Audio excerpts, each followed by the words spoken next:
This has become an increasing regularity. And while I like being able to show content, I'm not sure if this show's the best in the NHL.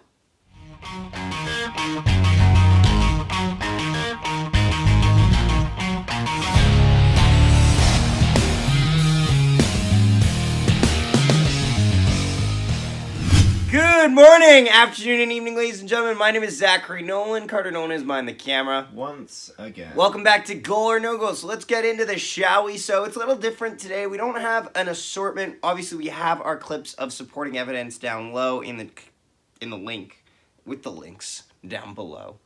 And we're going to go through this play. We go through a lot of plays here. I've been doing this now for about a year and a half almost, and it has not gotten easier, let me tell you. But this play is actually semi-okay.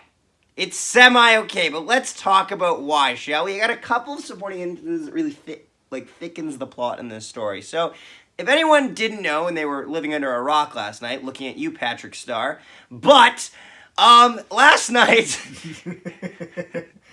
Nice. The Colorado Avalanche won in overtime over the Tampa Bay Lightning to take a 3-1 lead in the series. They won 3-2. Nazem Kadri made a beautiful play. Nobody knew where the puck was even in, but it was in, and he scored, and great. And then, in an interview, John Cooper just dropped a grenade on us, and he was like, tomorrow morning you'll wake up and you'll know that these guys should still be playing right now. And so now we're just sitting there like, what do you mean, John?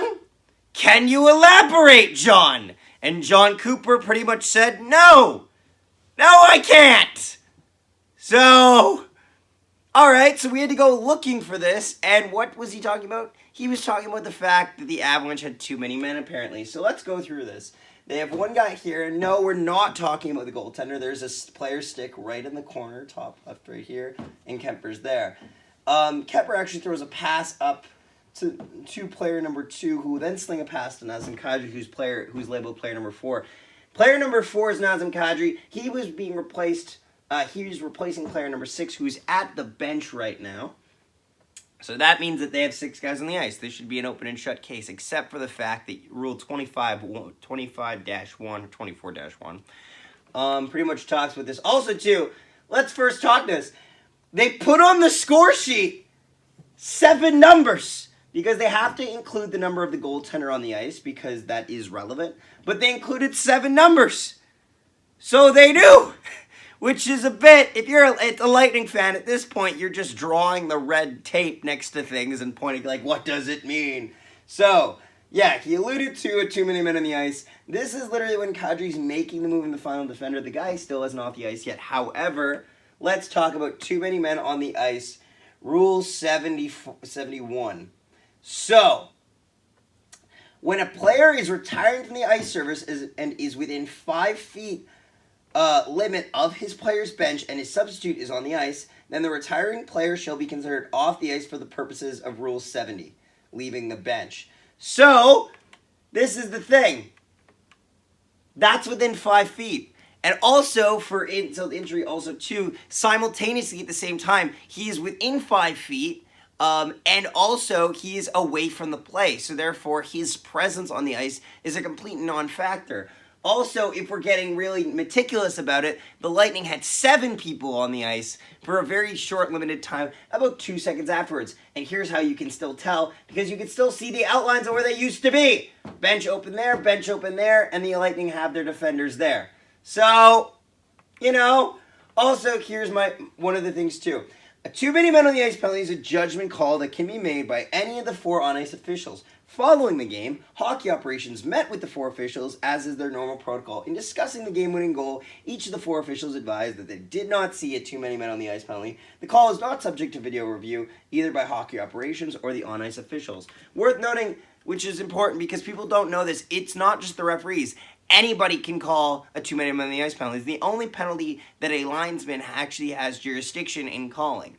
With the exception of a major, right? Except for the fact that a major is now initiated by the league, so the linesman doesn't have to do anything anymore. Oh, okay. Yes. So, let's talk about this one now. So this is the play in question. Obviously, Kemper slings a pass up there. It's a great play by Kemper who slings a pass. Pretty much just zigzag a pass up there. Within 5 feet yet again. And actually, if you want to even thicken the plot on this one, they changed it so that there were 6 guys on the ice for the Avalanche. Lightning fans, I know why you're upset, but I'll say this. It's not enough. It's not enough.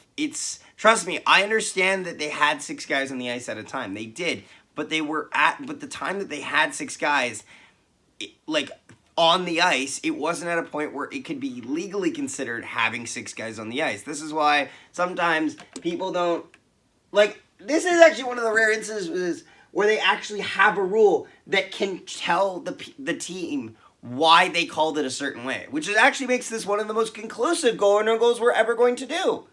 So at the end of the day, good goal. Sorry, Lightning fans. I am sorry. I do try to be unbiased to this thing. I said that your goal against Rangers was clean, so yay, right? Hope you all enjoyed. Don't forget to leave a like down below. Comment your thoughts on this goal, and we'll see you next time. Connor, the old special top for